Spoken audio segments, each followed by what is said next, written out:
Warning, this video will have spoilers for Xenoblade 3 and future redeemed. My experience with the areas in this game is a bit weird.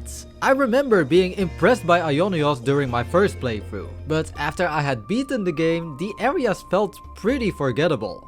Xenoblade 3 in general just seems to put less of a focus on its overworld. Like, every area gets a cutscene where it's shown off, but afterwards they're just grouped under different regions. The game doesn't even show the names of all the specific areas in the menus. So, in this video, I'm giving every location that has one of these name cards the credit they deserve. So, let's get started ranking all 29 areas in Xenoblade Chronicles 3.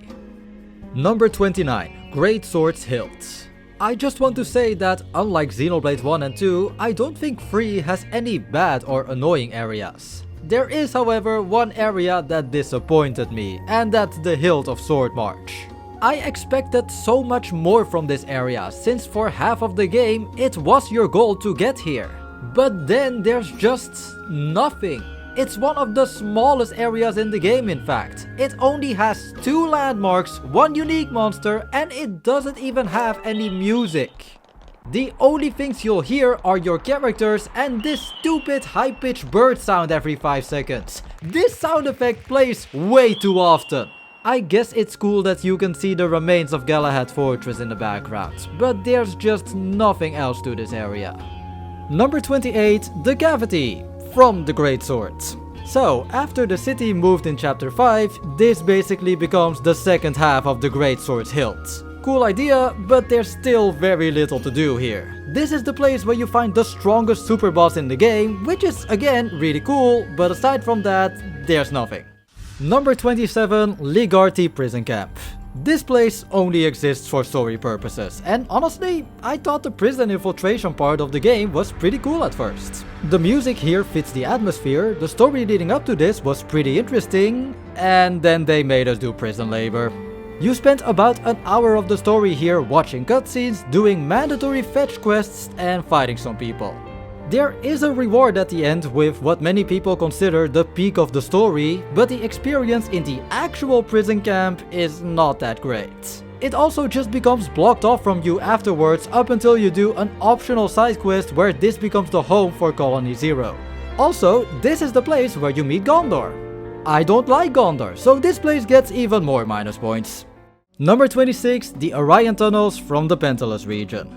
Once again, a small area with very little to offer. You go through this place in the main story, complete Riku and Manana's hero quest, and then rarely have to come back. There are some callbacks to previous Xenoblade games like the remains of Fonsamima and the Bionis interior music? Yeah, for all the people that have only played 3 and have no idea what I'm talking about, sorry, but that's gonna keep happening because I'm gonna point out a lot of the connections to previous games in this video. It was nice seeing Fonsamima again, but that was my only highlight of this short area. Number 25, Orion Trail from Pentalus. Xenoblade 3 introduced a new concept to the series, that being optional areas. Now sure, in previous games there were parts of areas that you didn't have to explore, but in 3 you can finish the game without even knowing that some of these places exist. That's an awesome idea, and some of the secret regions are pretty neat. This is not one of the neat ones. The Orion Trail is really small, and once again, there's just no music in it. Thankfully, half of this area is a cave that uses the same music as every other cave in the game. Granted, I do really like this music, but still, it's not at all unique to this area, and there's also just no landmarks in it. This place pretty much only exists for Yunie's Ascension quest. I wish it had more to offer. Number 24, Great Sword's Base. Okay, this area deserved to be way bigger.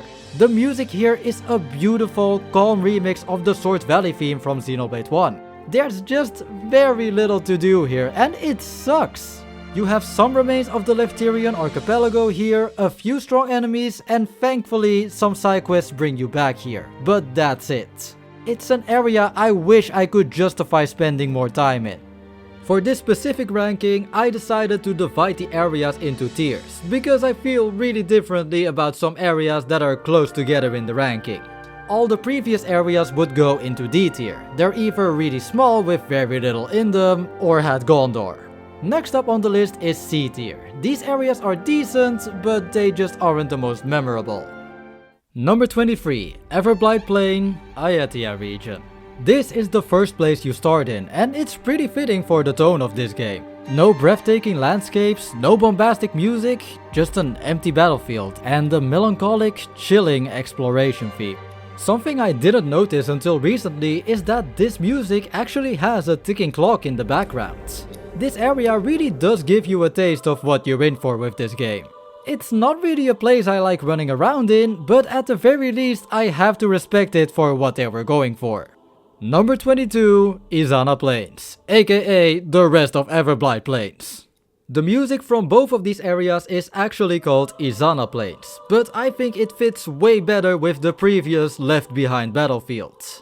Izana Plains also just isn't the most memorable, despite being one of the first areas you actually get to explore. However, this area placed a bit higher on the ranking because it has Colony 9 in it. Yeah, just to clear this up, I'm not counting every colony as a separate area, since most of them are pretty similar. Colony 9 is an exception to this, however, since it actually has unique music, which gets replaced by the generic Kevin's Colony theme after you destroy the flame clock there. Yeah, that's kinda lame. At least Colony 9 still gives out a lot of side quests, which means that you at the very least have a reason to keep coming back to the Izana Plains, unlike with the previous areas. Still, it's sad how Colony 9 started out unique and then just kinda became one of the other Kevin's colonies where you can play Stardew Valley. Number 21, Alpheto Valley, Ayatia region. I'm gonna say the following a lot in this video. The day music here is decent, but the night music is absolutely beautiful. This music really is the best part of Alpheto Valley, as it's not the most memorable area. Visually, it doesn't even look different from the Izana Plains before it. The only thing that's really different here is the music. It does make for an awesome set piece for the big battle of Chapter 1, where you face off against the Agnes cast and Mr. Wildride himself.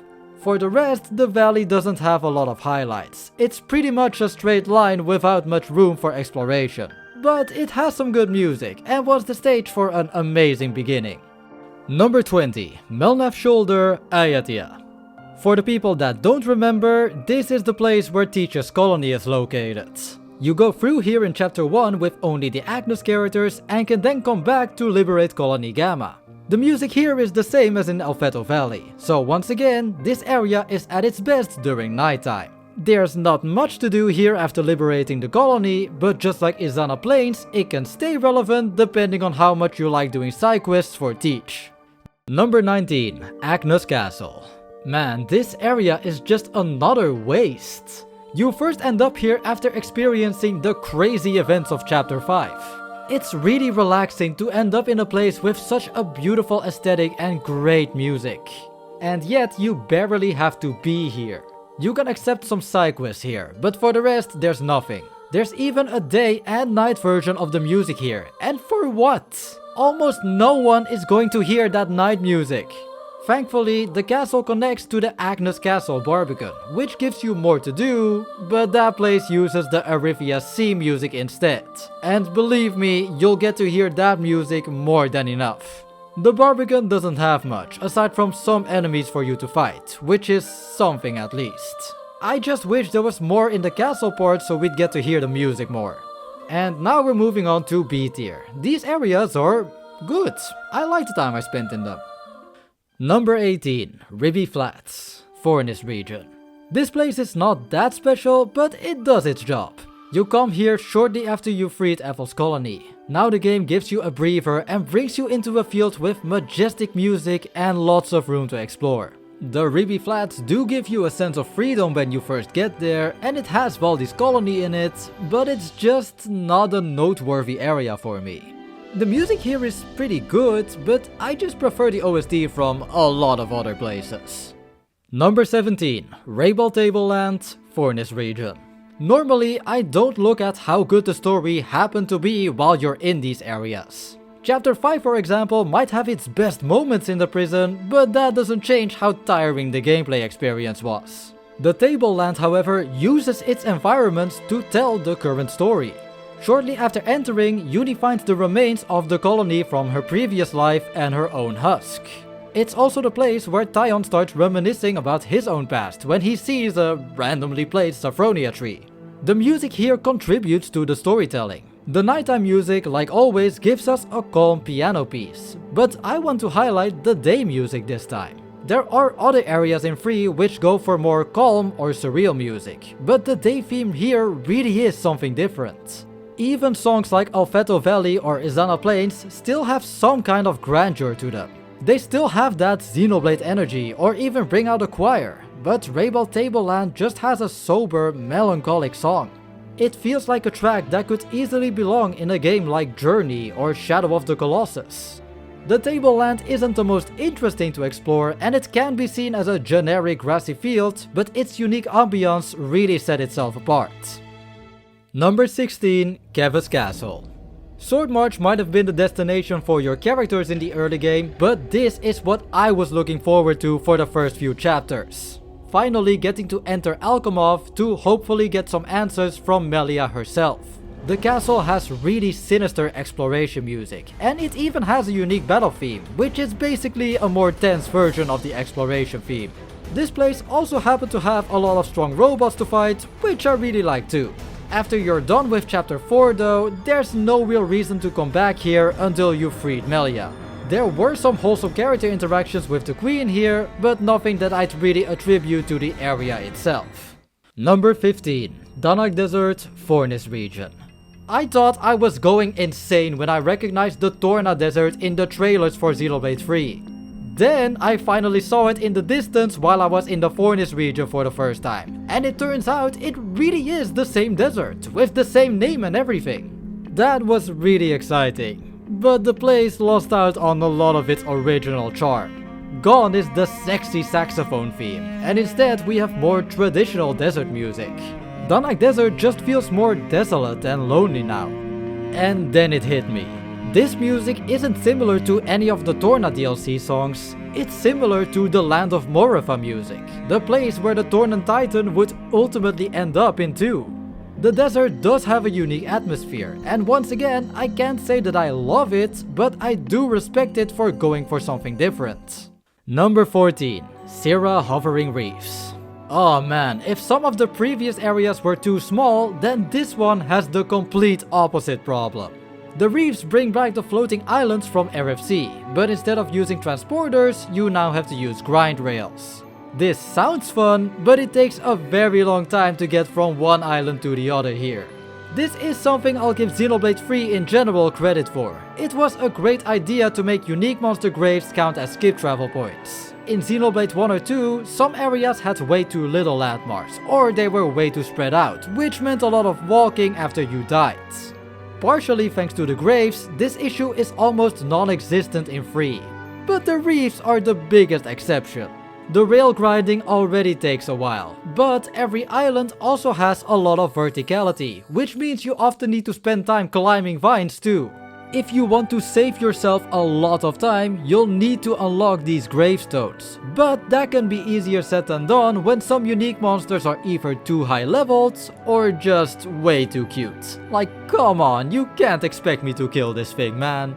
The hovering reefs do have their upsides, however. The calm music for one makes the experience way more bearable. Also, this is the only place that has two colonies. Colony 11 from Ashera and the late game's Fort O Virbus. The latter even has its own unique music and it's really underrated. It can take a very long time to get through the reefs and to backtrack through it, but it's overall still a good time and it has some great music in it. Number 13. High and Low Magva Woods, Pentalus region. Yes, I decided to combine both levels, because the low woods are nothing more than an endgame area where you can find some strong enemies and a really cool reference to Riki. It doesn't have a lot, but I did enjoy it. The high woods are the real meat of the area, however, but I have to say right away, I'm not a big fan of the music here. Both the day and night version go for a more unsettling vibe, like Danag Desert, and once again, I respect it, but I don't really love it. The high woods are pretty much the opposite of the low woods. There's way more to find here and it looks really cool, but there are only 2 unique monsters here, including the level 90 monkey. Hey, at least the low woods can balance that out. Magfa Woods is a good area, just not one I wanted to return to more than I needed to.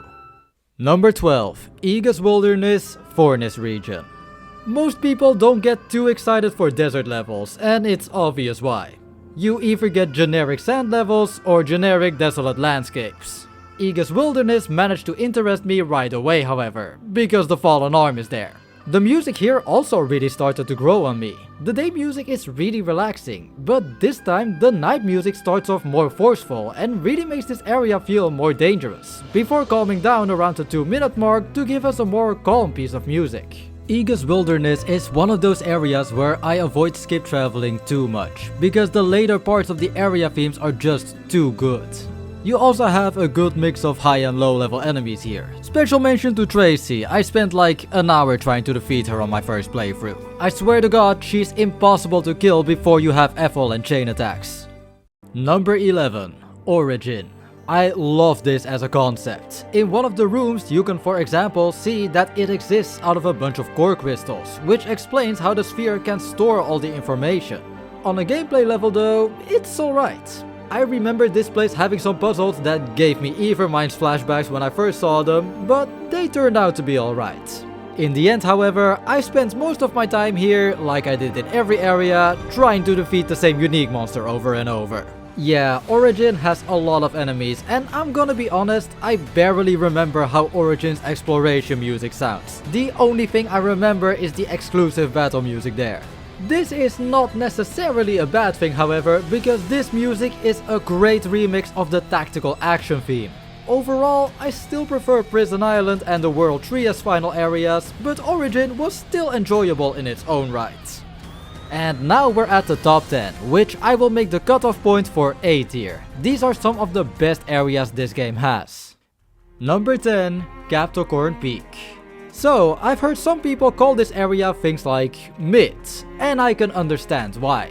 In the story, you just liberate Colony Omega and then you're done here. The mountain also looks less interesting than previous snow areas in the Xenoblade series. However, I still had a great time on Capricorn Peak, so let me make a case for this area. First of all, the music here is godlike. I praised many previous areas for their beautiful night music, but even the day theme here sounds really moving. Capricorn Peak is really small, I'll give you that much, but it still played around with many cool ideas. You can go down the mountain to find Cooley Lake and a super boss, or you can even jump down from the mountain all the way to the Everblight Plains. This place also has a second hidden colony with Colony Zero, which was a really cool discovery. I do understand why some people consider this a bland area, but I'll keep thinking fondly of Capricorn Peak thanks to all the cool things I got to do in it and the beautiful music it has. Number 9. Vermilion Woods from Future Redeemed. So we're in the top 10 and I'm only now talking about the Future Redeemed areas. What can I say, I just really like the DLC. This is the place you start in with Matthew, and right away it looks pretty nice. It also just benefits a lot from Future Redeemed's improved gameplay loop. Its affinity point system finally rewards players for killing every enemy and for exploring every nook and cranny.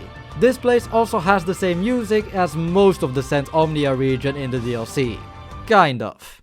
In the first chapter of Future Redeemed, there's actually just no music up until you free Nickel and Glimmer, and from there it just recycles the Izana Plains music until you fix the elevator. I still think that this music works best with Free's opening, but at least you get to hear the good music later on. You want to know another downside of this area though? Well, remember that annoying bird from Sword March? Yeah, it's back, and once again, this sound effect plays way too often. You can even hear it in the damn cutscenes. But aside from those nitpicks, Vermilion Woods is a relatively small but densely packed playing ground. Number 8. Milik Meadows. Ah yes, the Xenoblade tradition of coming out of a darker cave to find a big open field with majestic music. The soundtrack of Milik Meadows has such a nice contrast to the previous areas. They all had chilling and colder exploration themes, but now your characters are freed from their flame clocks, and the music represents that, as it's more similar to the series' usual bombastic soundtrack. You also have a variety of things to do here, with both high and low level enemies and a bunch of collectibles scattered about. It's honestly a shame that this place has no colony, because it means you won't have to come back here that often. Still, Milk Meadows really has a bit of everything. Marveling music, lots of stuff to do, and level 80 gorillas. What more could you want? Number 7. The City.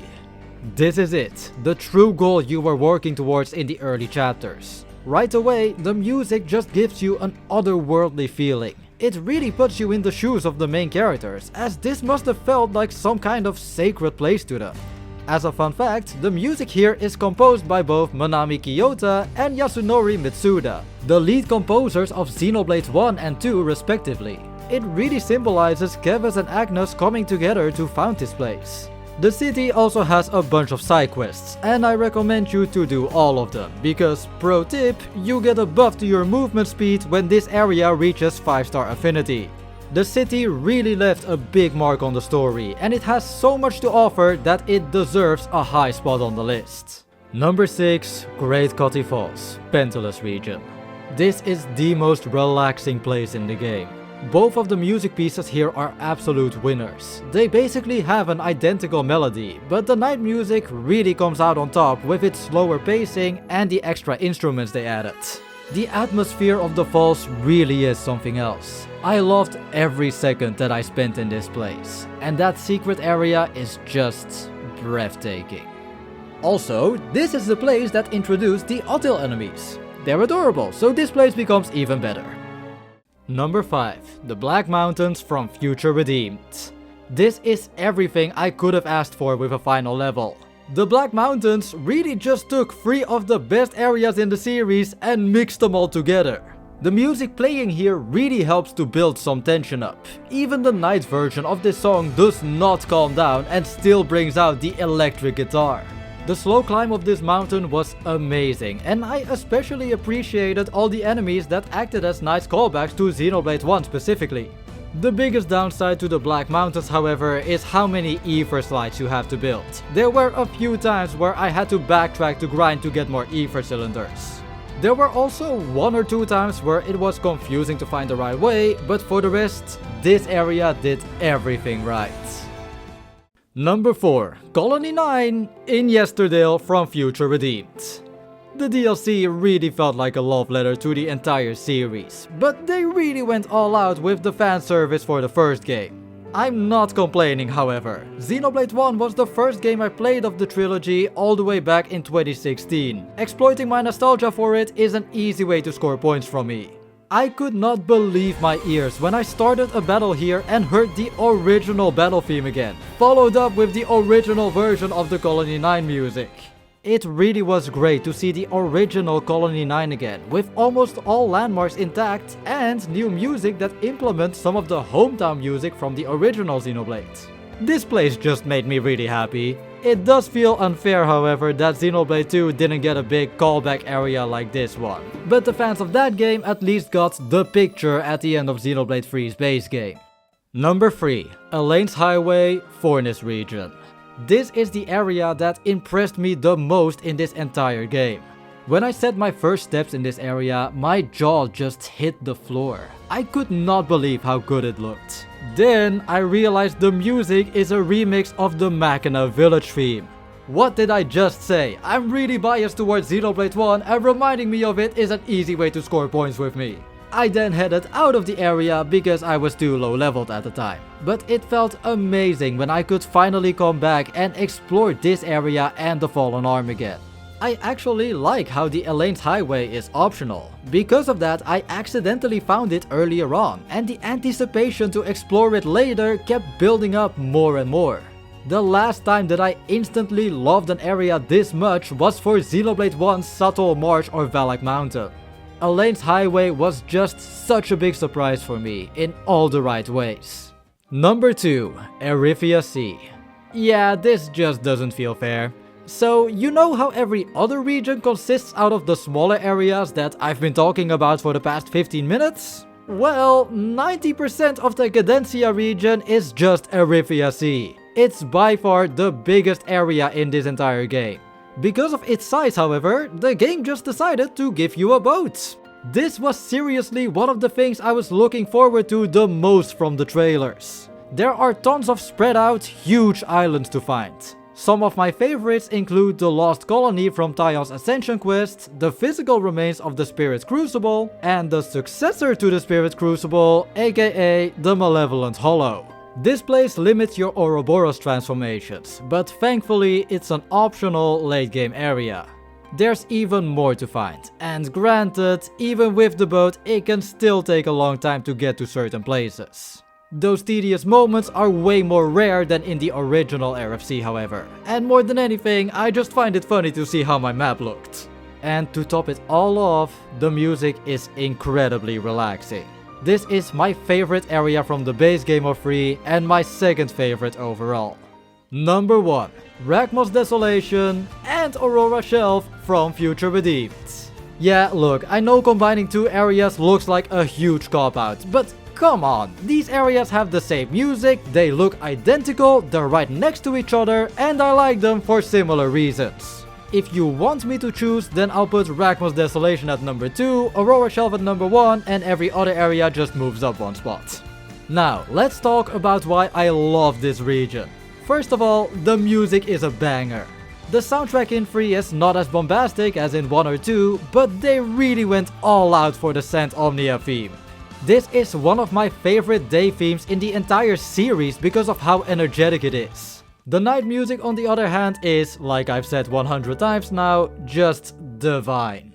The Ragmo's Desolation is where you can first find some of the Tantal ruins, which made it interesting for me to explore, but my highlight was definitely Ragwell Lake from the Gower Plains. Yeah, I like the Xenoblade 1 callback, go figure. For the rest, this place just benefits a lot from Future Redeemed's general gameplay loop. It was really fun trying to find all the containers, fighting the unique monsters and building everything I can here. Aurora Shelf, however, fulfilled me even more. First of all, this is one of the prettiest areas in all of Xenoblade 3, especially at night. The big Saffronia tree in the center lighting up makes the entire area look beautiful. There were also some nice surprises to be found, like King Agni's tomb from Magna Forest or an entire lower level with beautiful shining plants. The Aurora Shelf just has everything I could ask for. It looks beautiful, the music can be relaxing or energetic, and it gave me some of the most fun I ever had exploring. And that's the end of the video. It's already long enough as is, so let's speedrun the outro real quick. Thanks for watching, like, comment and subscribe, check out my other Xenoblade rankings. This has been Max Monado, signing out.